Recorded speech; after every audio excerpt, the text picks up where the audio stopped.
हरिओम. श्रीराम. अंबज्ञ.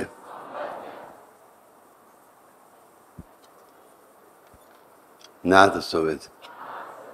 नाथ सोवेत. नाथ सोवेत. पहिल्यांदा एक छानशी लहानशी तरी अत्यंत मधुर अशी सूचना आहे की अनिरुद्ध धामचा जो पूर्वरंग चालू आहे त्याच्यामध्ये पुढची ते 3 दिवस आहेत कार्यक्रम. त्याचा तारखा आहेत 30 डिसेंबर, 31 डिसेंबर आणि 1 जानेवारी 26. 30 डिसेंबर, 31 डिसेंबर आणि 1 जानेवारी 26. पहिला दिवस आहे महारुद्र असा, म्हणजे नमक शमक ह्या नावाने ज्याला आपण ओळखतो तो रुद्राध्याय जो आहे वेदांमधला त्याची आवर्तन असतील. आणि हा महारुद्र विधी ऑलमोस्ट एक साधारणपणे 8 ते 9 तास चालेल. जेवढं होईल तेवढं प्रक्षेपण मॅक्झिमम करण्याचा आमचा मानस आहे. महारुद्र हा रुद्रामध्ये आपण एक लघुरुद्र केला, महारुद्र केला आणि एक अतिरुद्र पण असतो. महारुद्र हा बेसिकली त्या शिवाला, त्या संतोषाला, त्या तृप्तीला, त्या सौंदर्यपूर्ण माधुर्यपूर्ण शांततेला, शांतीला, त्या प्रकाशाचा स्रोत असणाऱ्याला आव्हान असतं. तू ये आमच्या जीवनात आणि प्रकाश दे. ये माझ्या बुद्धीत आणि प्रकाश दे. तू ये माझ्या मनात आणि प्रकाश दे.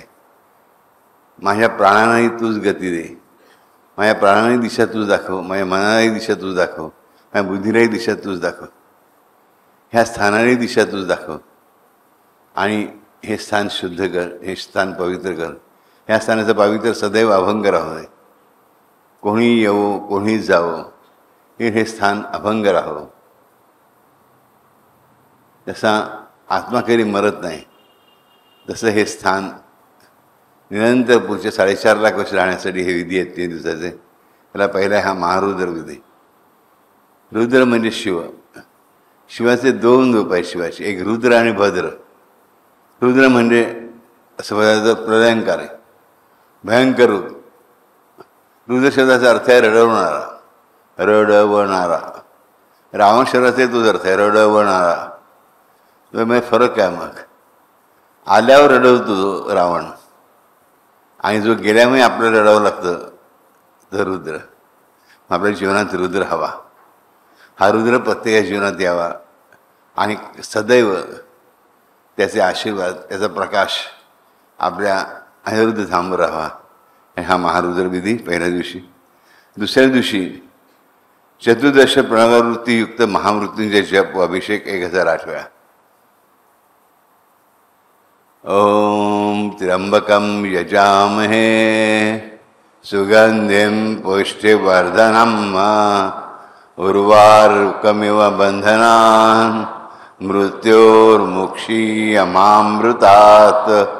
हा महामृत्युंजय मंत्र वेदांनी आपल्याला दिलेला. त्र्यंबकं यजामहे पहिल्यांदा स्वीकृती आहे. येस, मी त्या त्र्यंबकाची, त्या मूळ शिवाची, त्या अचिंत्य शिवाची पूजन करतोय, पूजा करतोय, अर्चन करतोय. होय, मी करतोय. फक्त लाजत नाही म्हणा की माझ्या देवाची पूजा करतोय. हे पहिलंच ॲफर्मेशन आहे, स्वीकृती आहे. त्र्यंबकं यजामहे. ताट मानाने फक्त सांगतो मी पूजा करतो. लाजत नाही म्हणा मी तुझी पूजा केली बाबा. नास्तिकांचं किती मोठं झुंड त्याच्यासमोर धावत आला ते सांगतो म्हणून येस त्र्यंबकं यजामहे सुगंधिं पुष्टिवर्धनम्. आता आम्हापासून सुगंधी आणि पुष्टिवर्धनचा संबंध काय आहे तुझी? सुगंधिं पुष्टिवर्धनम्. हा त्र्यंबक म्हणजे हा शिव कसा आहे? सुगंध आला की आपलं मन कसं प्रसन्न होतं आणि शांत होतं. हल्ली ह्या तुम्ही शब्द ऐकला असेल आरोमा थेरपी. निराळ्या सुगंधानी वासांनी तुमचे आजार बरे केले त्याचं शास्त्र म्हणजे आरोमा थेरपी. सुगंधिम पुष्टिवर्धनम. ज्याप्रमाणे सुगंध येतो आणि मनाला शांती देऊन जातो, संतोष देऊन जातो, प्रसन्नता देऊन जातो, तृप्ती देऊन जातो, गारवा देऊन जातो, आराम देऊन जातो, विश्रांती देऊन जातो, तसा हा शिव माझ्या जीवनात सर्वत्र निरामयता. आमयता म्हणजे आजार, आम म्हणजे विकृत पदार्थ. जो पदार्थ चांगला होता तो शरीरात जाऊन विकृत झाला की त्याचं आम बनतं. मग एखादा पदार्थ खाल्ला तो न पचणं, तो नीटपणे न पचणं, हे त्याच्यापासून विष तयार होणं, म्हणजे आम तयार होणं. हे आम म्हणजे काय ते टॉक्सिन. तर अन्नापासून टॉक्सिन तयार होणं, चांगल्या गोष्टीपासून वाईट गोष्टी तयार होणं, म्हणजे मयता, आमयता, आम म्हणतात त्यांना संस्कृतमध्ये, आयुर्वेदामध्ये. तर हा निरामय आहे, हा निरामयता देणार आहे आमच्या जीवनाला. जसा क्षणाक्षणाला माझे मी पण वाहत असो रे तुझ्याकडे, वाऱ्यावरती गंध कसा रे पसरत राही चोहीकडे. आठवत आहे का? नाही आठवत आहे ना? कोण आठवत आहे? हात वर करा. अरे अरे अरे अरे अरे अरे, एकच हातवर, 2 3 4 5 6 7 8. जर सुगंध असा चाही बाजूला पसरतो, त्याला कोणाला खेचावं लागत नाही, आणावं लागत नाही मुद्दा. तसं आमच्या जीवनामध्ये हा त्र्यंबक शिव सुगंध आणतो, दुर्गंध घालवतो, सुगंध आणतो, आमचं जीव सुगंधित करतो, आमचं जीवन सुगंधित करतो, आमचं मन शांत करतो आणि पुष्टीवर्धन मग ते सगळं कसं हे करता करता तो आमच्या शरीराची शक्ती वाढवतो, प्राणांची शक्ती वाढवतो, मनाची शक्ती वाढवतो, मनाचं अधिकाधिक रूपांतर चित्तामध्ये करतो, आमची बुद्धी स्थिर ठेवतो, आम्ही वेल ग्राउंडेड राहतो. त्यामुळे आमच्या मनातली भय नाहीशी होतात. हा जो बलवान आहे तो घाबरेल का? नाही घाबरणार. पुष्टीवर्धनम. पुष्टी म्हणजे पुष्टी, एखाद्या गोष्टीची वृद्धी होणं, वाढ होणं, विकसित होणं म्हणजे पुष्टी, पुष्टीवर्धन. हे ओम त्र्यंबकम यजामहे सुगंधिम पुष्टीवर्धनम उर्वारुकम्य बंधनान मृत्युर्मुक्षयमामृतात. उर्वारुकम्य बंधनान. कोणी काकडीचा वेल बघितलाय का? कोणी बघितलं? हात वर करा. आता थोडे हात वर होतील अशी अपेक्षा आहे मला. जर काकडी तिच्या वेलापासून तोडायची झाली ना, कचकन तुटते पटकन. बाकीची फळं तोडणं जरा कठीण असतं, पण काकडीच्या वेलापासून सहजपणे वेगळी होते. इथे तेच रूपक वापरलं आहे, मेटाफोर वापरला आहे की ज्याप्रमाणे काकडी सहजतेने तिच्या देण्यापासून अलग होते, त्याप्रमाणे उर्वारुक बंधनात मृत्यूवर मुक्षयमामृतात. त्याप्रमाणे मृत्यूचं भय आणि विकार ह्यांच्यापासून तुम्हाला मुक्त कर. मृत्यूचं भय आणि विकृती यांच्यापासून तुम्हाला मुक्त करतोस, मुक्त कर. मृत्यूवर मुक्षयमामृतात. आणि मला माझ्या जीवनाला अमृतत्व दे. अमृतत्व ह्याचा अर्थ अमर कर असा नाही आहे डायरेक्ट, तो एक अर्थ आहे, नक्की आहे, नक्की प्रश्न. अमृतत्व म्हणजे खऱ्या ज्ञानाची प्राप्ती, परमेश्वराच्या सामिप्याची प्राप्ती, ईश्वराच्या सान्निध्याची प्राप्ती, परमेश्वरी कृपेची प्राप्ती, की ज्यामुळे माझा आत्मा म्हणजे मी आहे ही जाणीव दृढ होते. हे म्हणजे हा देह नव्हे, मी आत्मा आहे आणि आत्म्याचा हा देह आहे. कसं सगळं तुम्ही एक लहानपणी सायकल खरेदी करता, ट्रायसायकल, तुमचे बाबा तुमच्यासाठी आणतात, काय म्हणतात? ही माझी गाडी आहे. दुसऱ्या मुलांशी भांडताना बरोबर आपण म्हणतो. नंतर मग 5वी 6वीत गेल्यावर दुचाकी येते, बायसिकल येते, म्हणजे ही माझी गाडी आहे. मग कॉलेजला गेल्यावर बाबांच्या कृपेने, आईच्या कृपेने बाईक येते, ही माझी गाडी आहे. पहिल्यांदा TVS 50 स्कूटी वगैरे येते, तिच्या गर्लफ्रेंडला बसता येते, म्हणल्यानंतर जरा मोठी गाडी येते, म्हणा ही माझी गाडी आहे, ही माझी गर्लफ्रेंड आहे. ती गर्लफ्रेंड सोडून गेली की ती माझी नाही, ही माझी आहे असं होतं, बरोबर. त्यानंतर मग चांगली नोकरी लागते किंवा जॉब सुरू होतो किंवा बिझनेस सुरू होतो, तुम्ही 4 चाकी गाडी घेता. ही माझी गाडी आहे. प्रत्येक क्षणी तुमची गाडी बदलली, तुम्ही तेच आहात. म्हणजे तुम्हाला माहिती असतं की माझी गाडी बदलली जाते, मी बदलत नाही. हे जो शिवाचं यचन करतो, शिवाचं पूजन करतो, त्याला कळून येतं की मी आत्मा आहे. आधीचे देह धारण केले, आधी जन्मात देश सोडून गेले, तर हा देह सोडून जाणार आहे, पण मी अमर आहे, मी कधीच मरणार नाही. ही जाणीव होणं अत्यंत आवश्यक असतं. कारण खरोखर सांगतो मनापासून, मला किती वाटत असेल की तुम्हाला पूर्वजन्म काही आठवत नाही, पण असं नसतं. अनेक ठिकाणी बघा आपण गेलो की सगळं ओळखीचे असल्यासारखं वाटतं. मग कधी येऊन गेलो होतो का इकडे, मग कधीच आलेलो नव्हतो. ह्यामुळे आपल्या बहिऱ्या त्याच्याविषयी आकर्षण निर्माण होतं, प्रेम वाटायला लागतं, स्नेहभाव वाटायला लागतं, आपुलकी वाटायला लागते. ह्या मनुष्य पहिल्या आपलं मानधन डोक्यात किती उडते, याचं अस्तित्वसुद्धा आपण नकोसं वाटतं. हे सगळे पूर्वजन्माशी आपले संबंध असतात. काही विचार, काही संबंध नसताना आपल्या मनात येतात. इथं तर कोणीतरी वाईट मनुष्य टाकत असतो किंवा चांगला मनुष्य टाकत असतो की आपल्या पूर्वजन्मानुसार येतं. 80% विचार हे आपल्या पूर्वजन्माच्या संकल्पानुसार येत राहतात. ही प्रार्थना आहे की अशा पूर्वजन्मांमधून येणाऱ्या चुकीच्या संस्कारांपासून तुम्हाला अलग कर. तशी काकडी सहजपणे वेलापासून अलग होते, तसं तुम्हाला माझ्या पूर्वजन्माच्या वाईट संस्कारांपासून अलग कर, मोकळा कर, मुक्त कर. मला ह्याचं ओझं झालं आहे, ओझं सहन होत नाही आम्हाला. विचार करा, किती ओझी आपण वाहत असता तुम्ही, किती ओझी वाहत असता. दिवसाला 100 कडकडी, साधा ते साधा माणूस असला तरी 100 कडकडी निर्माण होतच असतात. नवीन 100 प्रश्न पडत असतात. आज 100 प्रश्न सोडवले, उद्या 200 प्रश्न तयार आहेत. ते सोडवले, परत 50 प्रश्न तयार आहेत. या सगळ्यातून तू आमची मोकळी कर, हा भार कमी कर. हे सर्व कसं? तुझ्या पायांशी, तुझ्या चरणांशी, तुझ्या हाताने. त्यात कुठेही भक्त म्हणणे की मी करीन. मी करीची भाषेमुळे फक्त त्र्यंबकम यजाम आहे, मी फक्त शिवाची पूजा करेन, बाकी सगळं शिव करणार आहे, हा विश्वास पाहिजे. मी फक्त शिवाचं पूजन करणार आहे, बाकी सर्व शिव करणार आहे. बाबू याचा अर्थ असा का की आम्ही शिवपूजन करायचं आणि नोकरी धंदा न करता घरी बसायचं, मग शिव येऊन बरोबर शिवाच्या आधी नंदी येईल आणि एक दिवशी मारेल, तुम्हाला उडवून देईल ना कुठल्या कुठे, ह्या युनिव्हर्समधून दुसऱ्या युनिव्हर्समध्ये. शिवाचं पूजन करण्याचे भाग 3 आहेत.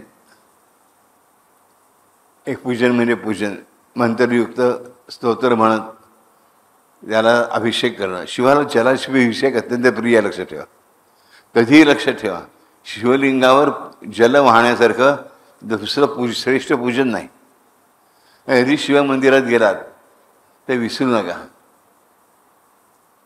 नाही मिळणार एक बिसलेरीची बाटली, मिनरल वॉटरची बाटली विकत घ्या. ती बाटली विकत घ्या आणि जल अर्पण करा. घरून घेऊन गेला तर आणखीन चांगला आहे. गंगाजल घेऊन आलात आणि वाहिलं, त्याला अधिक चांगलं आहे. पण शिवाला जलाची आवश्यकता आहे. मला खरंच सांगतो, आपल्याकडे ज्या 2011 साली कुरुक्षेत्रामध्ये महादुर्गेश्वराची महापूजन झालं, स्थापना करण्याची आवश्यकताच नव्हती, कारण तो स्वयंभूलिंग होतं त्र्यंबकेश्वराचं. 3 दिवस प्रोग्राम चालू होता, 2 दिवस चालू होता की 3 दिवस. फक्त अभिषेक होता, हवन अजिबात नव्हतं, अग्नी अजिबात नव्हता. आणि संपल्यानंतर सकाळी सकाळी माझ्याकडे धावत आलेलं रात्री, बाबू बाबू बाबू काय, जिकडे जे बेल पडलेलं आहे, तिकडे बेल वाहिलेलं आहे, जिकडे अभिषेक झाला त्या जागेमधून खालून धूर येतोय. ज्वाळा कोणी दिसत नाही, पण धूर, भरपूर धूर येतोय आणि सगळं तापली जमीन बाजूची. म्हणजे आलो मी, जायलाच पाहिजे ना. खाली गेलो आम्ही, बरीच मंडळी होती, माझ्याकडे कोण कोण होतं आठवत नाही. तर एक मंडळी होती गेली असलेली, तर वरती म्हण काढा बेलाची पानं. से घाबरत, नाही हात बरत, घाबरू नका. पानं गरम लागत होती, पानं ओली होती, सद अभिषेक केल्या गेल्यामुळे पानं ओली होती. पानं काढतायत, धूर येतोच येत आहे. तळापर्यंत गेले तरी अग्नी कुठेही नव्हता, कोळसाही नव्हता, राखही नव्हती, तरी धूर येतच होता, तापमान वाढतच होतं. शिवाने साक्ष दिली, मी आलोय. आम्ही गुरुक्षेत्रामध्ये जातो, बऱ्याच वेळा दुर्गेश्वराकडे बघायला सुद्धा विसरतो. लहानचं आहे ना एवढंच, बरोबर, आमचं लक्षच जात नाही. पण जे लहान असतं ना ते काय काय वेळा खूपच जास्त स्ट्रॉंग असं लक्षात ठेवा, बरोबर. तुमच्या शरीराच्या माने तुमचं नाक किती लहान आहे ना. जर नाक एवढंच असतं, म्हणजे नाक नसेल तर श्वास घेता येईल का? तर जीवन आपलं त्याच्यावर अवलंबून आहे. तसं सांगतो, विश्वाचा मुख्य प्राण म्हणजे शिव. विश्वाचा मुख्य प्राण म्हणजे शिव. आणि तो शिव साक्षात येऊन, तो अचिंत्य शिव साक्षात येऊन आपल्या गुरुक्षेत्रामध्ये स्थिर झालेला आहे. आपला शिवा इथे बसलेच आहे. त्याने सांगितला बाबा महादुर्गेश्वर, त्याला संपूर्ण कथेचा तो साक्षीदार आहे. महादुर्गेश्वर त्या महंताने कसा दिला त्याच्याकडे, कसा सोपविला आणि काय सांगितलं. तो खरंच मनापासून ईश्वर भक्त आहे. त्याच्याकडे तो आला आणि विराजमान झाला. तर हा महादुर्गेश्वरासमोर बसून जेव्हा आम्ही जप करतो, ओम नमो भगवते श्री महादुर्गेश्वराय नमः, तेव्हा आपण ॲक्च्युली हा महामृत्यूच्या मंत्राचाच संक्षिप्त अवतार धारण करत असतो. तर शिवाच्या पूजनासाठी 2 गोष्टी आवश्यक, 3 गोष्टी. एक म्हणजे जल अर्पण करणं, दुसरं म्हणजे भस्म किंवा उदी अर्पण करणं, आणि तिसरं म्हणजे त्याचा जप करणं. ओम नमः शिवायचा जप करणं, ओम नमो भगवते श्री महादुर्गेश्वराय नमः जप करणं, किंवा आपलं स्तोत्र आहे ना कुठलं, शिवपंचाक्षरी स्तोत्र, त्याचं पठण करणं. हे 3 अत्यंत सिद्ध मार्ग आहेत. एका लोकांना त्याला जलप्रिय आहे, दुसऱ्या लोकांना त्याला भस्मप्रिय आहे. आरक्षामध्ये असा हा शिव, त्याचा महारुद्रविधी, त्याच्यानंतर त्याचाच महामृत्यूंजय जप, दुसरा 1008 वेळा अभिषेक असतात. आणि गुरुजींनी इथे एक खास सूचना लिहून दिलेली आहे. ह्या दिवशी नक्षत्र वृक्ष उपलब्ध झाल्यास ते कुंड्यांमध्ये आयोजित करणे व 27 पुरोहित या कुंड्यांसमोर आवाहन अनुष्ठान करतील. म्हणजे 27 कुंड असतील आणि नक्षत्र वृक्ष म्हणजे प्रत्येक नक्षत्राचा एक वृक्ष आहे, त्यावेळी होईलच. आणि मग हा महामृत्यूंजय जप ज्ञानाच्या 7व्या भूमिकेवर होईल. ही सगळ्यात कठीण भूमिका आहे, पण भक्तांसाठी सगळ्यात सोपी आहे. आणि इथे तो शिव गैलाच्या टोकावर बसून सुद्धा आपल्या भक्तांपर्यंत आपला हात पोचवतो. बघा, हा देव एकच असा आहे की जो आकाशात राहत नाही, तो पृथ्वीवर राहतो. किती पडलं तुम्हाला? हा विचार केला तर कधी नाही ना? हो की नाही? हो म्हटलं तर आनंद आहे, पण नाही म्हणत तर नाही म्हणा काहीतरी. हां, चांगलं आहे, गोष्ट आहे, काही हरकत नाही. आज आपण शिकलो की नाही, विष्णू कुठे राहतो? क्षीरसागरामध्ये. ब्रह्माजी कुठे राहतात? अवकाशामध्ये, बरोबर. परंतु शिव कुठे राहतो? तर कैलास पर्वतात. Very well non this earth it self, ह्या आपल्या वसुंधरेवरती, आपल्या पृथ्वीवरती इतका तो आपल्या जवळचा देव आहे, लक्षात ठेवा. म्हणून बघा, बाकीच्या मूर्ती आपल्याला स्पर्श करता येत नाही, पण शिवलिंगाला आपण सहजपणे जाऊन स्पर्श करतो. शिवाच्या पूजनासाठी ब्राह्मणाची आवश्यकता नाही. तो गुरव असला तरी चालतो, तो भोपी असला तरी चालतो. शिवा सर्व समावेशक आहे. त्याच्या आधी खूप खूप म्हणजे अतिशय मिनिमल आहेत, कमी आहेत. त्याचं नाव आहे अवघडदानी. अवघड म्हणजे डिफिकल्ट नाही. अला काना आ, त्याच्यावर 2 मात्रा, अवघडदानी म्हणजे सहजतेने प्रसन्न होणारा आशुतोष. सहजतेने प्रसन्न होणारा आशुतोष भगवान आहे. तर हे 2 दिवस म्हणजे 30 आणि 31 डिसेंबर ह्या वर्षाची अखेर आपल्याला शिवाच्या स्मरणाने, पूजनाने करायची आहे. ह्याच्यासारखी अधिक चांगली गोष्ट ती काय? धाम सारख्या पवित्र ठिकाणी, जिथे ज्या दिवशी आपण संकल्प केला त्याच दिवशीपासून आई राहायला आलेली आहे. हा त्याच्यामध्ये जो श्रीअंग असेल त्यामध्ये मी जाऊन काही प्राणप्रतिष्ठा वगैरे करणार नाही आहे. मी फक्त तिची प्रार्थना करणार आहे. एकटा असेल नाही त्या मात्र मी प्रार्थना करणार आहे, आईचं स्वागत असो. मी तिला बोलवणार वगैरे नाही आहे, लक्ष ठेवा. अरे जेव्हा ती स्त्रीने स्वतःच ठरवलं आहे की हे झालं पाहिजे, तिने स्वतःच ठरवलं हे होणार आहे, तिने स्वतःच ठरवलं की मी हे करणार आहे, माझी काय बिशात आहे ते नाही म्हणण्याची, वेलकम वेलकम वेलकम म्हणायची, आज चोमडे पण होईल. महाराज काय करायला पाहिजे, तिच्या चरणांकडे पाहत, त्या चरणा नमस्कार करत माझ्या आईशी जाऊन पपी घ्यायला पाहिजे. आई आता आपण राम कसं करतो, ए आई ग, ए आई, आई ग, हा असं आपल्या आईला हाक मारता आलं पाहिजे. अशीच मी हाक मारणार, बस बाई काही नाही करणार. महाराष्ट्रामध्ये इतकं सोपी गोष्ट असणार, पण ती कधी होईल ते तिच्या इच्छेनुसार आणि झाल्याला तुम्हाला कळवीनच कळवेन. तर पहिला दिवस महारुद्र विधी 30 डिसेंबरला, दुसरा दिवस चतुर्दश प्रणवावृत्तीयुक्त महामृत्युंजय जप 1008 वेळा, आणि तिसरा दिवस जो आहे तो आईचा आहे, संपुटित सप्तशती पाठ. याच्यात महत्त्वाची गोष्ट म्हणजे कशी आहे, याची रचना खूप छान असते. आपल्या मंदिराच्या त्या संपूर्ण इमारतीमध्ये जेवढे म्हणून स्तंभ आहेत, खांब आहेत, तेवढे पुरोहित बसतील, आचार्य बसतील पाठासाठी, आणि तेवढे पाठ होतील. सप्तशती आईचा एक मंत्रात्मक 700 श्लोकांचा ग्रंथ आहे. देवीच्या कुठल्याही स्वरूपाचा यज्ञ या सप्तशतीच्या पाठानेच होतो.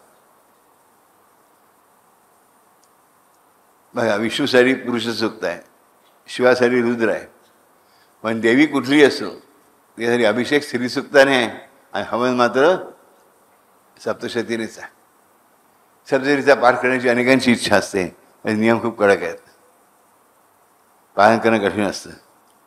त्यामुळे मनावरून सांगतो, तुम्हाला जरा अक्षरही कळणार नाही, कारण संस्कृतमध्ये आहे, मान्य आहे म्हणा, पण याची गरजच नाही राजा. तुम्ही ज्या जन्माला येता तुम्हाला आईची भाषा कळत असते, आईला तुमची भाषा कळत असते, कारण तुमच्याकडे भाषाच नसते, तुमच्याकडे भाषा नसते, तुमच्याकडे हालचाल नसते, तरी देखील जी तुम्हाला बरोबर ओळखते, तुम्हाला काय हवंय काय नाही हे पाहते, तुमची शी शू सगळं साफ करते आणि दूधही पाजते. अशी साधी आई आपली मानवी आई, ही तर अनंत कोटी ब्रह्मांडांची जननी, बरोबर. तर तिच्या सप्तशती पाठ नुसता ऐकला ना, कारण पडला तरी खूप खूप छान आहे. जमलंच 1 जानेवारी मी कोणाला कंपल्सरी करणार नाही, जमलंच तर आस्वाद घ्या. म्हणून सांगते 3 दिवस खूप सुंदर आहेत पूर्व रंगाचे. आधीचा एक 9 दिवसात सोहळा आपण बघितला, हा 3 दिवसात सोहळा आधीच स्पष्टपणे सांगतोय काय काय असणार आहे. सप्तशतीचा पाठ म्हणजे काय, म्हणजे एका बाजूला बघायचं झालं, आपलं जे मातृवात्सल्य विंदनम आहे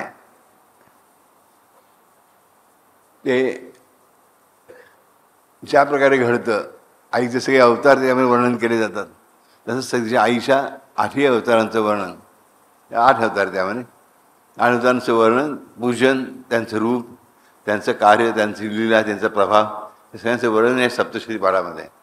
अशानंतर 16 अध्याय आहेत त्या सप्तशती ग्रंथाचे. आणि पहिले 13 अध्यायामध्ये 3 चरित्र आहेत. महाकाली चरित्र 1 अध्याय, 3 अध्याय महालक्ष्मी चरित्र, आणि बाकीचे उरलेले 9 अध्याय महासरस्वती चरित्र. आणि शेवटचे 3 चॅप्टर्स जे आहेत, 3 अध्याय जे आहेत, त्या रहस्य म्हणतात. कारण हा जो ग्रंथ आहे हा तंत्रयुक्त अत्यंत सुंदर आणि मंगळ पवित्रकारक असा आहे, पण तो कोडेड आहे. त्याचं डिकोडिंग कसं करायचं हे पुढच्या 3 अध्यायांमध्ये सांगितलेलं आहे. डिकोडिंग आहे ते आपल्याला काही कळत नाही, ते फक्त ज्ञानी लोकांना कळतं. आणि मी ज्ञानी, कोण बोललं ते, कोण बोललं, हात वर करा, कोण बोललं, बघतो मी एका धरतो पकडून. मी तुमच्यासाठी फक्त तुमचा मित्र आहे, तुमचा बाप आहे, तुमचा सवंगडी आहे, समजलं. मी ज्ञानी नाही, कारण तुमच्यासाठी जर मी ज्ञानी बनलो तर तुमच्यावर अन्याय असेल. तर ज्ञानाचा टेंबा मिरवला तर माझी आई पहिल्यांदा मला ठोकून काढेल, आणि मला ते कधीच आवडणार नाही. माझं एकच ध्येय असं आहे जीवनामध्ये माझ्या कुठल्याही जन्मामध्ये की माझ्याकडून ती जे काही करून घेते त्यामुळे तिला आनंद व्हावा, तिला सुख मिळावं, तिला तृप्ती मिळावी. बाकी मला कसलीही अपेक्षा नाही, नव्हती आणि नसेल. माझी काही ज्ञानाची भूमिका नाही आहे. मी पण तिचा भक्तच आहे, पुत्रच आहे, तुमच्यासारखंच आहे. लक्षात ठेवा, तुमच्यातलाच एक आहे. आणि माझी खरी खरी ती इच्छा आहे की कायम मी तुमच्यातच असावं. जे रथयात्रेमध्ये आले त्या सगळ्यांनी बघितलं आहे की मी भक्तांमध्येच होतो. गायत्री उत्सव झाला, आम्ही कुठे होतो? स्टेजवर होतो का? नाही. त्यानंतर अवधूत चिंतन झालं, मी भक्तांमध्येच होतो ना, मी स्टेजवर बसलो होतो का? नाही. प्रसन्नोत्सव झाला, आम्ही कुठे होतो? स्टेजवर होतो का? नाही. ह्याच हॉलमध्ये आपण यात्रा करत होतो, कावड यात्रा. आलो आहे रामेश्वर ते काशी विश्वनाथ, बरं. ती मी सुद्धा करत होतो ना दररोज. नशी श्वासन झालं, मी स्टेजवर होतो का? नाही. लक्षात ठेवा, स्टेजवर बसतो मी केवळ सोयीसाठी. सगळ्यांना भाषण किती बोर झालं ते ऐकावं लागतं, तर ते एका जागेवर ऐकू यावं म्हणून. बाकी मला उच्चासनाची आवश्यकता नव्हती, नाही आणि नसेल. तिच्या मांडीवर बसलेलं असणं ह्यासारखं दुसरं सुख काय? ती सिंहासनेश्वरी आहे आणि माझं सिंहासन तिची मांडी आहे. बाकी सिंहासनांची काय अपेक्षा? या देवी सर्वभूतेषु शांतिरूपेण संस्थिता नमस्तस्यै नमस्तस्यै नमस्तस्यै नमो नमः. मला समजा हे 3 दिवस मला माहिती आहे न्यू इयरच्या स्वागतासाठी मी पार्टीज अरेंज केल्या असतील, कोणी बाहेरगावी जायचा निर्णय घेतला असेल. हे लक्षात घ्यायचं, हे 3 दिवस सुंदर आहेत. जेवढं म्हणून आपला सहभागी होता येईल सहभागी होऊया. मंदिराच्या आत नाही बसता आलं, बाहेर बसायला मिळालं, कानात शब्द पडले तरी चांगलं आहे. कानाचे शब्द अस्पष्ट ऐकू आले काही संबंध नाही, हरकत नाही. ती जी स्पंदने निर्माण होणार आहे ती सुंदर आहे. बघा, आताच मी सांगितलं 11 सालीच्या डिसेंबर महिन्यामध्ये श्री महादुर्गेश्वरीची महापूजा झाली आपल्या इथे, अभिषेक झाला, महाअभिषेक. त्या दिवशी 3 दिवस तिकडे बेल ताजा बेल वाहिला जात होता. सहज जलधार त्याच्यावर अभिषेक करत होती, त्या जागी धूर निघत होता. अग्नी प्रगट झाला स्वयं. शिव हा प्रकाशाचा मूळ स्रोत आहे आणि अग्नीचाही मूळ स्रोत आहे. याने दाखवून दिलं मी असं नाही आलो आहे, माझ्या सर्व शक्तींसह आलो आहे. म्हणजे अग्नीचं ज्वाला स्वरूप धारण नाही केलं.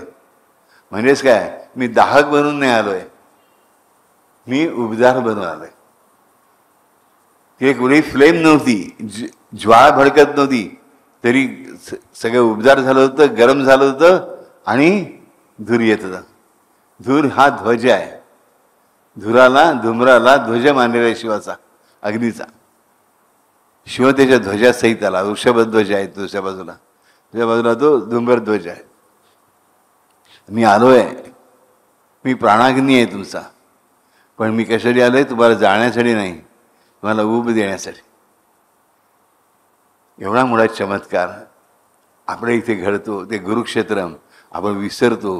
हा आपला किती मूर्खपणा आहे हे आपण लक्षात घ्यायला हवं. मी सांगितलं आहे, गुरुक्षेत्र हे सर्वोच्च तीर्थक्षेत्र आहे आणि राहणार आहे. लक्षात राहील तर अत्यंत मनापासून आरक्षामध्ये राजाला मनापासून सांगतो, 3 दिवसामध्ये ज्यांना जमेल सहज शक्य आहे त्यांनी तिथे जाऊन त्याचा आस्वाद घ्या, त्याचं ग्रहण करा. आणि ज्यांना खरोखरच जमू शकत नसेल त्याने 3ही दिवस मनापासून ओम नमो भगवते महादुर्गेश्वराय नमः हा जप दिवसातून एकदा 108 वेळा करा. आणि ओम नमः शिवाय हा जप 108 वेळा करा. दोन्ही जप 108 वेळा करायचं म्हणजे असं 10 ते 12 मिनटं लागतील दोन्ही म्हणून एकत्र. आणि शिवपंचाक्षरी स्तोत्र एकदा म्हणा दिवसातून. हे 3 दिवस काय करायचं? ज्यांना तिथे येता येणार नाही त्यांनी ओम नमो भगवते श्री महादुर्गेश्वराय नमः जप 108 वेळा आणि ओम नमः शिवाय हा जप 108 वेळा आणि फक्त एकदा शिवपंचाक्षरी स्तोत्र म्हणायचं. आरक्षण म्हणून बापू याच्यामध्ये आईचं काहीच नाही आहे. असं का बरं? मनावर सांगतो या 3 दिवसात आईचं काही करण्याची आवश्यकता नाही. फक्त माशी सांगितलं तसं जमेल तेव्हा तिला हाक मारा. आई ग, ए आई बघ ना, ए आई ऐक ना. अगदी लहानपणी सांगतो, लहान मुलं सांगतात ना, आई आई बघ ना, आई ऐक ना, आई दे ना. आई असं काय ग? पडके हात आपला काय तो आई ग. ससे आईला फक्त हाक मारा 3 दिवस. आईची आठवण करा. रिमेंबर टू रिमेंबर हर. कुठल्याही मंत्राची आवश्यकताच नाही तिला. तुम्हाला खरंच सांगतो, आपण बघितलंय मातृवाचन उपनिषदामध्ये की तिचं साधं काढलेलं कागदावर चित्र सुद्धा तिची सजीव प्रतिमत असते. तेवढ्याबरोबर ते कागद तुमच्या हातून खाली पडलं, त्या क्षणी ते चित्र बनतं. तुझ्या हातात आलं की परत ती सजीव प्रतिमा बनते. एवढी सोपी आहे आपली आई, लक्षात ठेवा. भय बाळगू नका. मग 3 दिवस त्या मंत्र कुठला म्हणतात चांगली गोष्ट आहे, स्तोत्र म्हणतात चांगली गोष्ट आहे, पण बेसिकली तिला आई म्हणून हाक मारा. आयुष्यामध्ये 3 दिवसामध्ये हे अत्यंत महत्त्वाचं आहे. मग कुठल्याही स्तोत्र जरूर म्हणा, चांगलीच गोष्ट आहे. मग विशेष उपासना शिकण्याची आवश्यकता नाही. या 3 दिवसामध्ये हे 3 दिवस या अशा प्रकारे अरेंज झालेले आहे. तिसऱ्या दिवशी सप्तशती पाठ आहे, तिचंच पूजन आहे, त्या मंत्रांचा उच्चार आहे. कोणासाठी आहे? आम्हा सर्वांत तिच्या लेकरांसाठी. ही आई अतिशय प्रेमळ आहे, अत्यंत वात्सल्याने करुणेने भरलेली आहे. दयेचा अपरंपार सागर ही खूप लहान पदवी झाली. आपण नुकतीच आरती केली, दुर्गे दुर्घट भारी तुझं विण संसारी. दुर्गे दुर्घट भारी तुझं विण संसारी. ह्या विश्वामध्ये तुझ्याशिवाय खूप दुर्घट म्हणजे कठीण आहे. दुर्गे दुर्घट भारी तुझं विण संसारी. अनाथ नाते अंबे करुणा विस्तारी. की सुंदर ही ओळ. हे माते, मी अनाथ आहे, मी तुझ्यापासून खूप लांब आहे ग, मी पोचू शकत नाही तुझ्यापर्यंत. तुझी करुणा तू वाट्याला बसली आहेस, मी तुझ्या जवळपास पण येऊ शकत नाही. पण तू अनाथांची नाथ आहेस, अनाथांची माता आहेस. तुझी करुणेचा विस्तार तू करू शकतेस. तू तुझा हात लांबव माझ्यापर्यंत, मी किती लांब असेल तुझा हात पोचू शकतो. अनाथ नाते अंबे करुणा विस्तारे. तुझ्या कारुण्याचा विस्तार कर. मी जिथे कुठे लांबवर उभा आहे तिथपर्यंत तुझी करुणा पोहोचू दे. राजांनो, किती सुंदर प्रार्थना आपण दररोज करतो. दुर्गे दुर्घट भारी तुझं वेळ संसारी. अनाथ नाथे अंबे करुणा विस्तारी. वारी वारी जन्म मरणाते वारी. हारी पडलो आता संकट निवारी. जय देवी महिषासुरमर्दिनी. सुरवर ईश्वर वरदे तारक संजीवनी. जय देवी त्रिभुवन भुवनी पाता. चमले परंतु न बोलवे काही. साही विवाद करिता परिदेव प्रवाही. ते तू भक्ता लागी पावसी लवलाही. जय देवी महिषासुरमर्दिनी. सुरवर ईश्वर वरदे तारक संजीवनी. जय देवी प्रसन्न वदने प्रसन्न होसी निजदासा. क्लेशापासून तोडी भवपाशा. अंबे तुझ वाचून कोण पुरविला आशा. नरहरी तल्लीन झाला पद पंकजलेशा. जय देवी महिषासुरमर्दिनी. सुरवर ईश्वर वरदे तारक संजीवनी. जय देवी. म्हणजेच काय, हे महिषासुरमर्दिनी हे तिचं मूळ प्रगट रूप आहे, लक्षात ठेवा. आलक्ष्यामध्ये अहिंसा कारुण्याचा विस्तार ही स्वतःच करू शकते. आपल्याला फक्त काय एकच म्हणायचं आहे.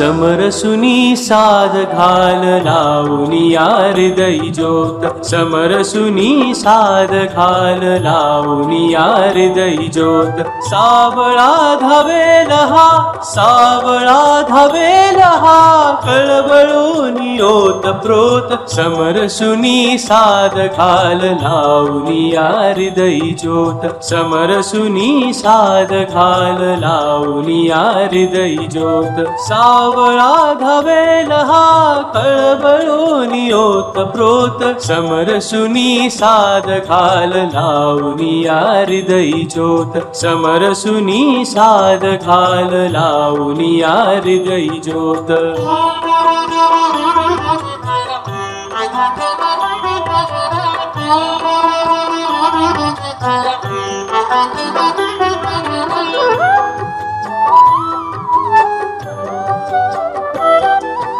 कैशी ऐकू येईल हाक नाही हा तुला विचार कैशी ऐकू येईल हाक नाही हा तुला विचार प्रेम देई प्रेम घेई प्रेम देई प्रेम घेई हाच एकला करार प्रेम देई प्रेम घेई हाच एकला करार हाच एकला करार समरसुनी साध घाल लावूनिया हृदयी ज्योत समरसुनी साध घाल लावूनिया हृदयी ज्योत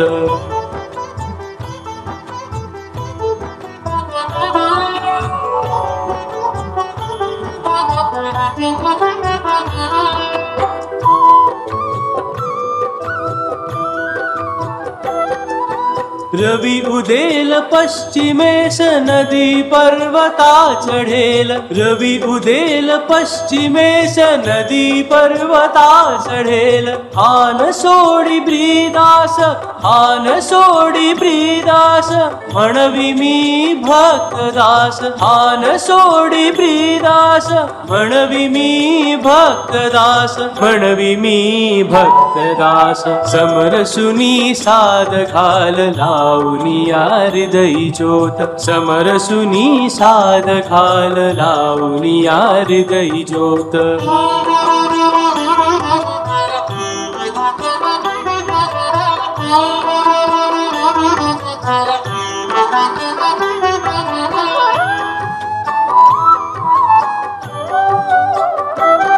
टाकूनिया खेदाची कात उजळून घे अंतरंग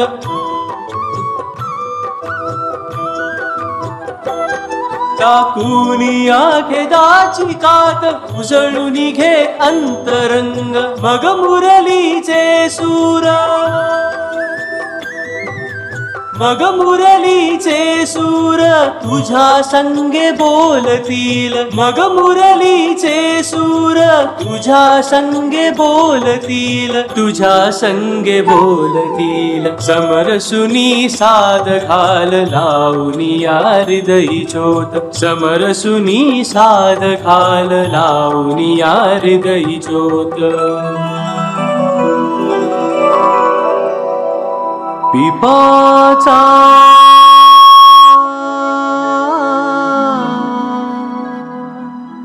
टाळ मनाचा दो बाजूने वाजविता याने भूपाळी म्हणूनिया उषकाल नित्य केला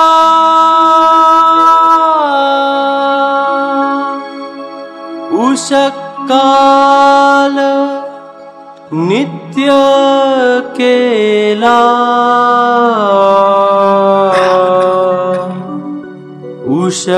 उषकाल नित्य केला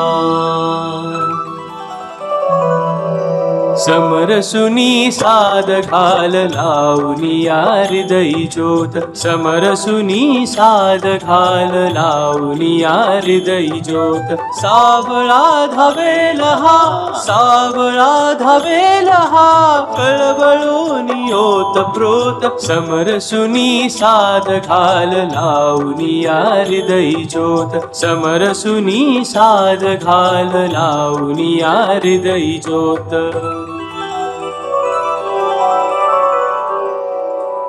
या 3 दिवसात हृदयात ज्योत लावा, प्रेमाची, भक्तीची, शारण्याची. आईला फक्त साथ घाला. कशी घाला? समरसून साथ घाला. त्याचा मुलगा साथेला उद्याला मागे हटणार नाही आहे, तर ती कशी होईल? हाकेच अशी धावत येईल. दत्तगुरूंचं वर्णन आपण कसं करतो? समर्थुर्गामी स्वभक्ताना उद्धरता भवसंकटा. आठवण केल्यानंतर नाही, आठवण करता होत असतानाच दत्तगुरू आलेले असतात. ही तशीच आहे ना. म्हणून तिला साथ घालायची, त्या दिवशी हाक मारायची. हे 3 दिवस तिला हाक मारायचे आहेत. हा संधिकाल आहे. 2025 साल जे अत्यंत महत्त्वाचं होतं त्याचे अखेरचे 2 दिवस आहेत. संपन्नतेचे 2 दिवस आहेत. आणि नवीन वर्षाच्या सुरुवातीचा पहिला दिवस आहे. त्या 3 दिवसामध्ये आपण शिवाचं स्मरण करतो, अचिंत्य शिवाचं, त्या मूळ परब्रह्माचं, आणि त्या परब्रह्मस्वरूपीच असणाऱ्या त्या आपल्या आदिमातेचं. मनापासून तिला साथ घाला, हाक मारा. आई ग. तुमच्या भाषेमध्ये आईला काही वेगळं म्हणत असतील तर त्या नावाने हाक मारा. तुम्ही समजा तुमच्या घरच्या आईला काकू हाक मारत असाल तर तिलाही काकू हाक मारा. नाही कारण असं की आईला काकू हाक मारतात, मावशी हाक मारतात, बहिणी हाक मारतात, ताई हाक मारतात, बरोबर? तसं काही हाक मारलं तरी चालेल. पण तुम्ही तुमच्या आईला जे हाक मारता, तुम्ही आईला मम्मी हाक मारत असाल तर तिला मम्मी हाक मारा. अगदी मनावर समजून. तुमच्या आईशी तुमचं भांडण असेल तर असू शकतं, मानवी पातळी आहे, बरोबर? तरी देखील तिला प्रेमाने मम्मी हाक मारा. तिला इंग्रजीचा विटाळ नाही. O mom, my darling mother. Yes, she will be pleased. She never get annoyed. मनामन संताच्या फक्त समरसून साध घाला. तिची करुणा विस्तारलेली असेल, जी आपल्या प्रत्येकासाठी अत्यंत आवश्यक आहे. फक्त अंतरंगात ज्योत लावावी लागते, प्रेमाची, श्रद्धेची, विश्वासाची. त्याने तुमच्याकडून काही नको आहे. जे हवं आहे ते आपल्या क्षमतेमध्ये, आपल्या कपॅसिटीमध्ये भरभरून द्या. कमी पडतो असंच कायम वाटत राहू दे. मी ज्या कमी प्रेम करतो आहे, मी माझ्या देवावर कमी प्रेम करतो आहे, वाढत राहू दे. म्हणजे अधिकाधिक करत राहा. खरं सांगू, देवाचे लाड करायचे असतात. बघा, गणपती आपल्या घरी येतो, किती लाड करतो आपण, कौतुक करतो. मनापासून करतो काय सांगा? पहिल्यांदा मूर्ती घ्यायला जातो, आणायला जातो मूर्तिकाराकडे. तिकडे विडा ठेवतो, नारळ ठेवता ना की नाही? विसरलात? हां, विडा नारळ ठेवतो, नमस्कार करतो, मूर्तिकाराला नमस्कार करतो. जुन्या काळी आम्ही गंधही लावायचो मूर्तिकाराला, हातात अक्षरा ठेवायचो, मिठाई ठेवायचो आणि घेऊन यायचो मूर्ती. मग दारात मूर्ती आली की पहिल्यांदा आरती होते, औक्षण होतं, दृष्ट काढली जाते, मग आत्मर प्रतिष्ठापना होते, मग सोहळा होतो, मग आरती होते, मग 21 मोदक येतात, नवीन पंचपक्वान्न बांधली जातात. सकाळ संध्याकाळ कंठी बदलली जाते, दुर्वा वाहिल्या जातात, शमीपत्र वाहिली जातात. त्यानंतर पुगी पुष्पम म्हणजे सुपारीचं फूल जे त्याला अतिशय प्रिय आहे ते वाहिलं जातं. केवडा त्याला अतिशय प्रिय आहे तो वाहिला जातो. लाल रंगाची फुलं त्याला अतिशय आवडीची ती वाहिली जातात. अगदी शोधून आपण आणतो. त्या काळामध्ये त्यांची किंमत खूप वाढलेली असते. 1 दिवसाने त्याची किंमत 4 आणे असते. या 1.5, 2, 10 दिवसामध्ये त्याची किंमत 100 रुपये असते. पण तरीही ते लाड आपण पुरवतो. कारण गणपती घरात येतो तोच मुळी आपला भाचा म्हणून, आपल्या घरातल्या माहेरवाशिणीचा पुत्र म्हणून. लक्षात ठेवा, पार्वती ही प्रत्येक गृहाची बहीण मानली गेलेली. आम्ही भावना तीच असते की माझ्या घरातला जो हेड ऑफ द फॅमिली आहे त्याच्या बहिणीचा मुलगा आला आहे, त्याचा भाचा आला आहे लाडका, त्याला नेण्यासाठी मग गौराबाई येतात, आई येते, माहेरवाशीण येते. तिचं एवढं कौतुक असतं. ती रनत घातली जाते, घरभर फिरवलं जातं, तिचं पूजन असतं, खास जेवण असतं काही ठिकाणी. बरोबर बरोबर ना. तिच्या नावाखाली आपल्याही मनात जे आवडेल ते प्रत्ययाने आपल्या प्रत्ययानुसार करावं, माझं काही ऑब्जेक्शन नाही. मग तिला साडी नेसवली जाते, नवीन वेणी घातली जाते, कौतुक आहे, लाड आहेत. बरोबर. गणपतीची दररोज दृष्ट काढली जाते, पार्वतीची दररोज गौरीची दृष्ट काढली जाते. आणि तिसऱ्या दिवशी शंकर महाराज येतात पत्नीला आणि मुलांना नेण्यासाठी. आघाड्याचं झाड असतं ना, ते आणून आपण पण गडूमध्ये ठेवतो गौरीच्या बाजूला. शेवटच्या दिवशी गौरी पुनर्मिलापाच्या दिवशी शंकर महाराज येतात, त्यांनासुद्धा आपण जावई म्हणून कौतुकच करतो. बरोबर. हे कौतुक करणं देवाचं, देवाचं लाड करणं हे आपल्या संस्कृतीचं प्रधान लक्षण आहे. मग कृष्णाष्टमीच्या दिवशी आम्ही केवढे लाड करतो कृष्णाचे. केवढा मोठा महोत्सव कार साजरा करतो. त्याने तेव्हा दही केला हजारो वर्षांपूर्वी, आम्ही आजही करतो. म्हणजे आम्हाला 4 मजले 4थ्या मजल्याची हंडी फोडता येणार नाही. आपण आपल्या घराच्या समोर लहानशी हंडी बांधू, 2च स्तराची. का माझ्या एकट्या माझ्याकडे 1-2 मुली आहेत, का 2 मुलगी आहेत, का 1 मुलगा 1 मुलगी आहे, की 1 मुलगा आहे, मी त्यांच्या उंचीसाठी आवश्यक तेवढीच हंडी बांधीन ना, की खाली जमिनीवर उभं राहून त्याला एक काठीने अशी उडी मारून मारून ती हंडी फोडता आली पाहिजे. पण आनंद करा, कौतुक करा कृष्णाचं. रात्री 12 वाजेपर्यंत जागून 12 वाजता बरोबर रात्री कृष्णाला पाण्यात घाला. त्याचं नामकरण श्रीकृष्ण म्हणून करा.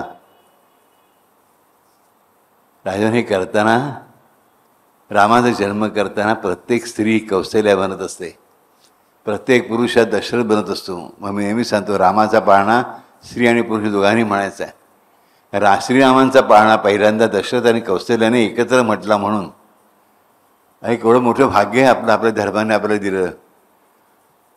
आपण आपल्या देवाचं आपलं बाळ म्हणून कौतुक करू शकतो, त्याला मांडीवर घेऊ शकतो, त्याची पपी घेऊ शकतो. विचार करा, त्या डोळ्यात काजळ घालू शकतो, त्याला टीट लावू शकतो, त्याची दृष्टी काढू शकतो. किती भाग्यवान आहोत आपण.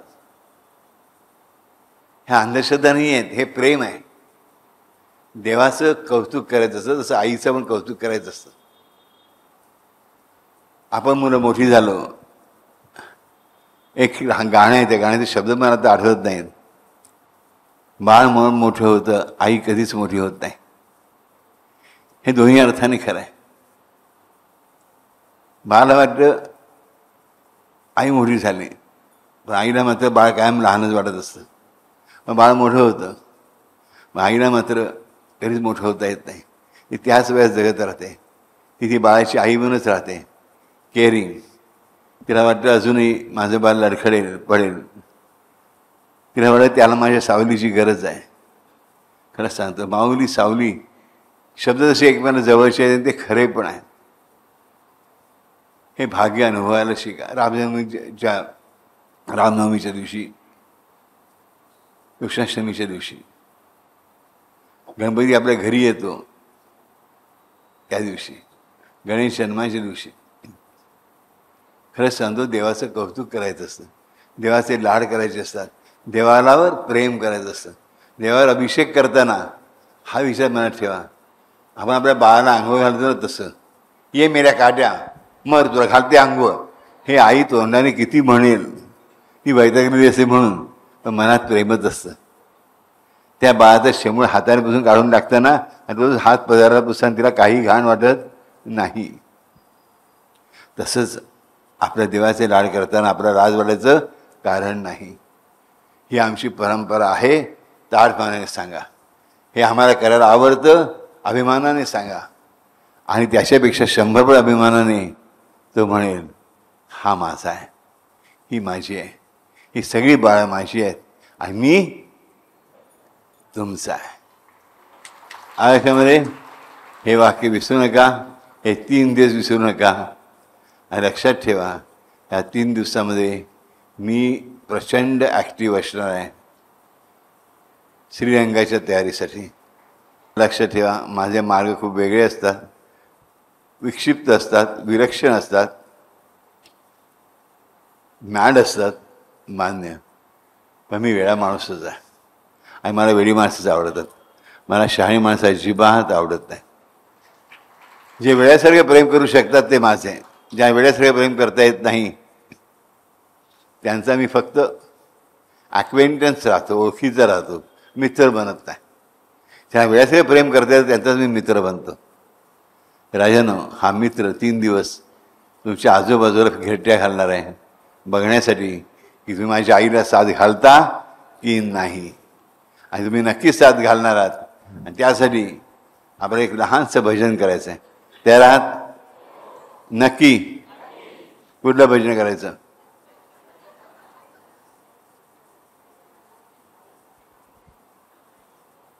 कुठलं भजन करायचं?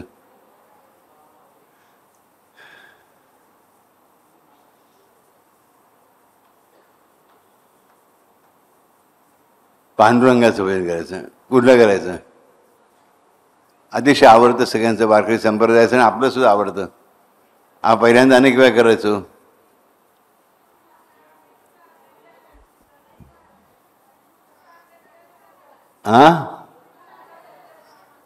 विठूचा गजर हरिनामाचा झेंडा रोविला. विठूचा गजर हरिनामाचा झेंडा रोविला. विठूचा गजर हरिनामाचा झेंडा रोविला. वाळवंटी चंद्रभागेच्या काठी डाव मांडिला. वाळवंटी चंद्रभागेच्या काठी डाव मांडिला. या विठूचा गजर हरी नामाचा झेंडा रोविला. विठूचा गजर हरी नामाचा झेंडा रोविला.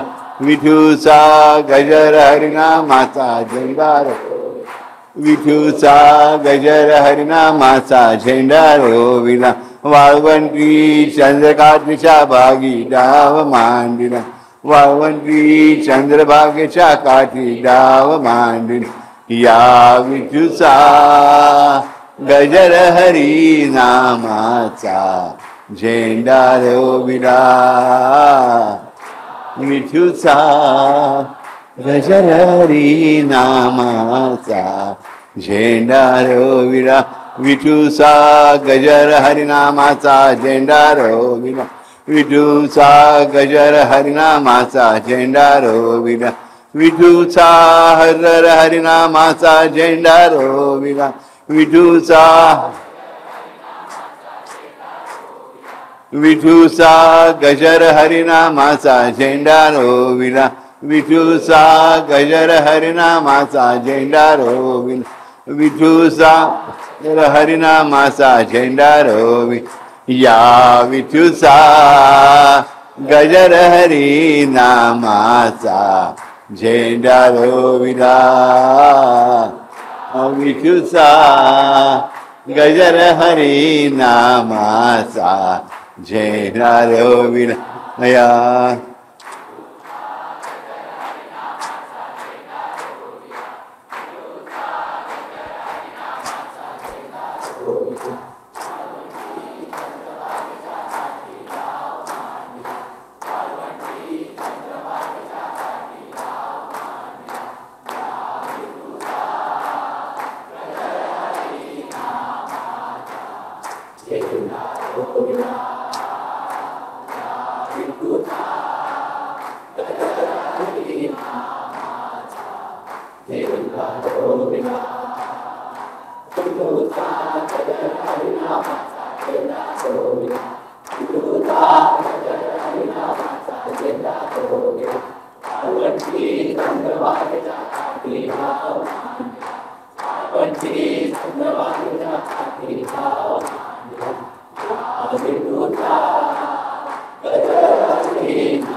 या विठूचा गजर हरी नामाचा झेंडा रोविला. या विठूचा गजर हरी नामाचा झेंडा रोविला. झेंडा रोविला. झेंडा रोविला. पंढरीनाथ महाराज की जय. पुंडलिकावर दे हरी विठ्ठल. श्री ज्ञानदेव तुकाराम. पंढरीनाथ महाराज की जय. पंढरीनाथ महाराज की जय. पंढरीनाथ महाराज की जय. कसं वाटलं? छान वाटलं ना? सुंदर वाटलं? काही जमलं नाही ना तर हा गजर करा. विठू माऊली तू माऊली जगाची, माऊलीच मूर्ती विठ्ठलाची. तो विठ्ठल म्हणजे साक्षात भगवान त्रिविक्रम. या जगाची माऊली आहे, लक्ष ठेवा. तिला हाक मारलीत ना की सगळ्यांना हाक मारली. शिवालाही मारलीत, हरीलाही मारलीत, हरालाही मारलीत आणि हरिराजांच्या मूळ शक्तीलाही मारली, ते आदिमातेलाही मारलीत. त्यामुळे हा गजर नक्की करा. त्या 3 दिवसामध्ये 7 तुमची नक्की पोहोचेल. तो 6वा नेऊन पोहोचवेल. तुमची शक्ती क्षीण असेल तरी त्याची शक्ती कधी क्षीण होत नाही आणि तो होऊ देणार नाही. तो पोचवेल तुमची साथ अलगदपणे तिच्या कानापर्यंत, तिचा शंख बनून. तो शंख तिने कानाशी लावलेला आहे. तो तिचा पुत्रच आहे, लक्षात ठेवा. बरोबर? सगळ्यांनी गायचं आहे.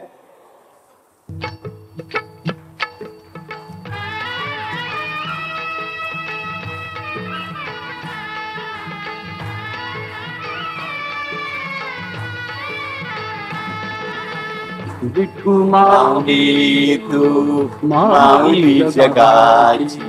विठू माऊली तू माऊली जगाची. माऊली तू मूर्ती विठ्ठलाची. विठ्ठला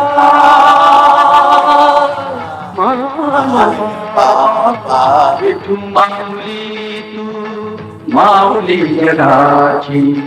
विठू माऊली माऊली जगाची. माऊलीच मूर्ती विठ्ठलाची.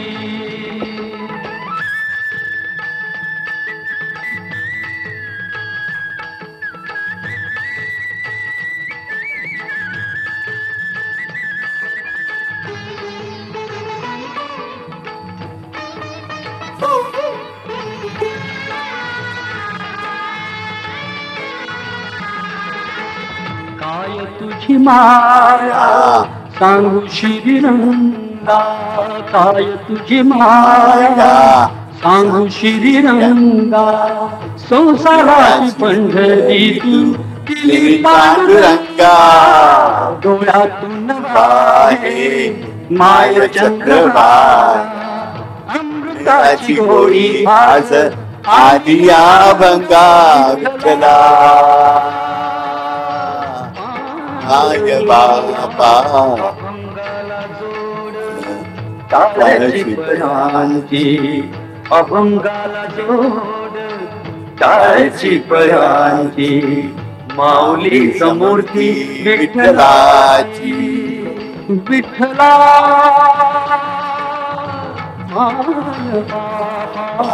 विठू माऊली तू माऊली जगाची. विठू माऊली तू माऊली जगाची. माऊली समूर्ती विठ्ठलाची.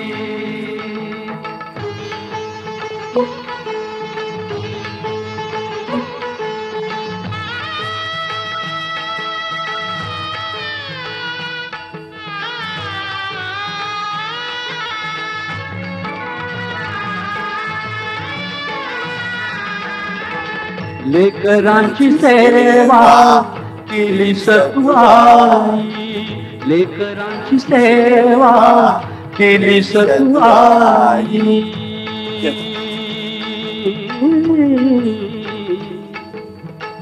आ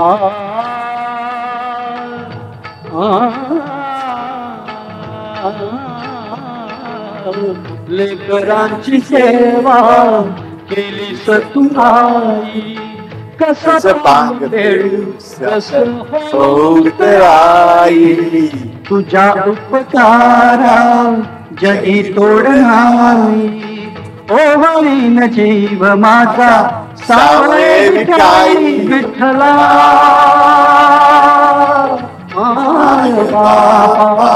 जन्मभरी पूजा तुझ्या पावलांची, जन्मभरी पूजा तुझ्या पावलांची, माऊलीच मूर्ती विठ्ठलाची. विठ्ठला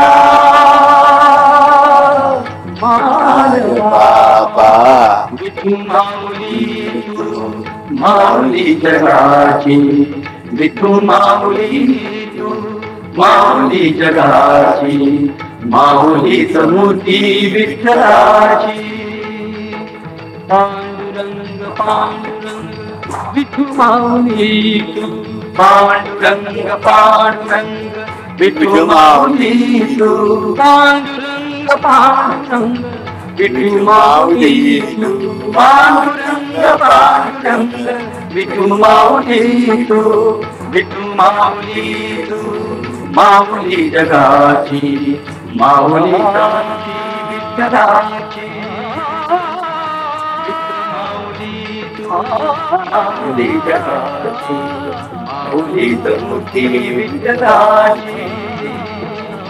विठू माऊली तू माऊली जगाची, माऊलीच मूर्ती विठ्ठलाची.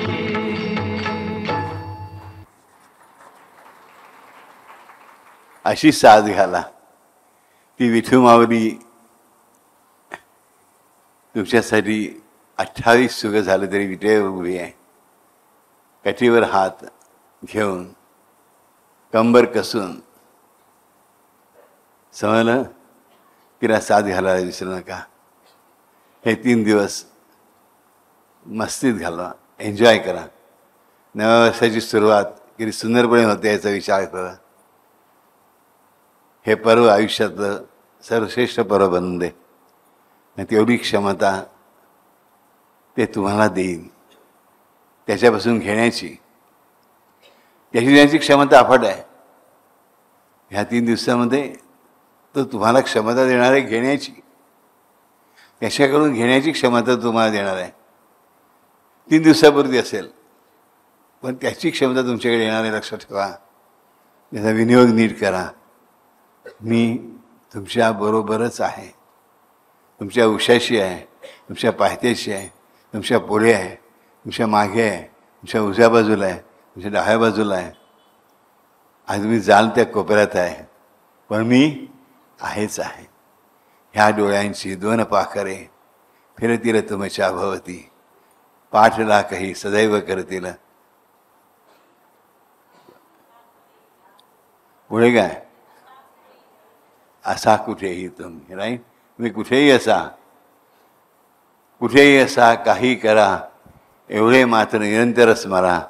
तुमच्या इत्थंभूत कृतीच्या खबरा मज निरंतरा लागती. हरिओम श्रीराम अंबद. Love you, love you, love you all.